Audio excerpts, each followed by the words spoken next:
Welcome back in. Lucas County Board of Developmental Disabilities is bringing the community together this week for a night focused on connection and inclusion. Heather McVeigh is with us this afternoon to talk about the upcoming Inclusion Resource Fair. Thanks for being here today. Thanks for having me. Absolutely. We were just chatting. You've done this about a decade at this point. Roughly, yes. Yeah, which is wonderful. For people who may not be familiar, what exactly is the Inclusion Resource Fair? What's the goal here? So the goal is to bring together agencies from all over Lucas County who are willing to open their doors and provide services for our individuals with disabilities of all ages.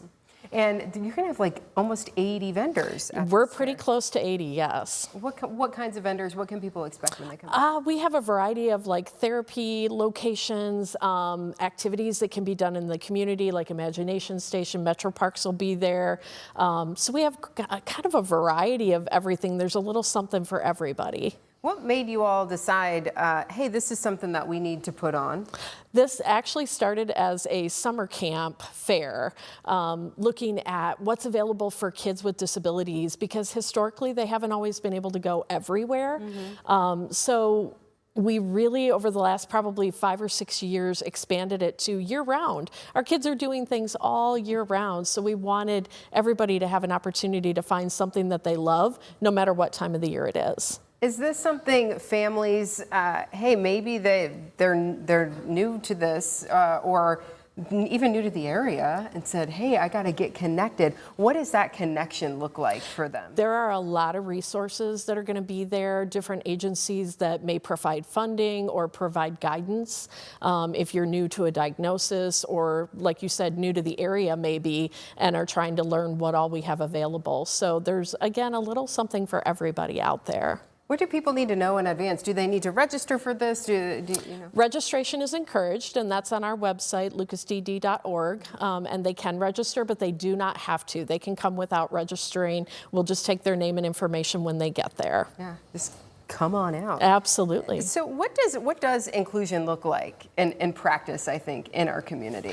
In practice, inclusion looks like somebody being able to access anything or anywhere that all the rest of us can go, right? Any place that I might want to go and do things that I love, someone else should be able to do that as well. And so that's really what we're focused on with this fair, is those community agencies that are looking to open their doors that way, that something for you or for me doesn't look any different than something for someone with a disability. What are families telling you, hey, we have this need, or is there a specific area that you're hearing or even of concerns or challenges for families that you're working toward? I think it's kind of across the board. We hear a lot about transportation being a concern, and we will actually have TARTA there.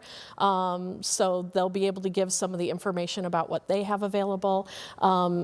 We also hear a lot about funding, and we do have a lot of funding resources that will be at the fair this year. So that could be a great way to get connected with all of that. Absolutely. We don't want anything to be a barrier for our families. So this is going to be at First Tee, right? Yes. This is a cool spot, but in general. But tell us a little bit more about the location, time, all that good stuff. Absolutely. So it'll be at First Tee on Hill Avenue. Doors will open at 5 p.m. We'll run solid until 7 p.m.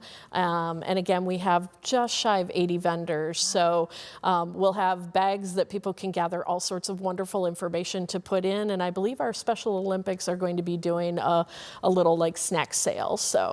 Oh, come hungry. Bring some exactly. Cash Bring some cash and be prepared. Yes. So, do you have any examples of maybe some resources that families may not even know that exist here? You know, the Ability Center of Greater Toledo is going to be there, and while some people know about them, I don't know that everyone does. Autism Society of Northwest Ohio will be there. Again, like I said, the Metro Parks will be there, and they've got so many more resources than I think people even know about. Adapted equipment that are available for use at the parks.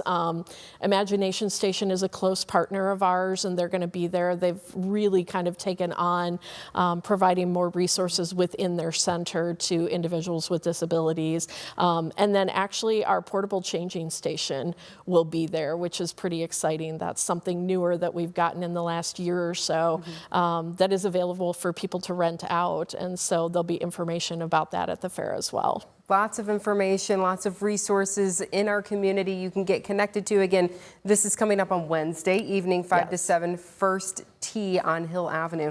Thanks for being here today. Thank you for having me. Absolutely.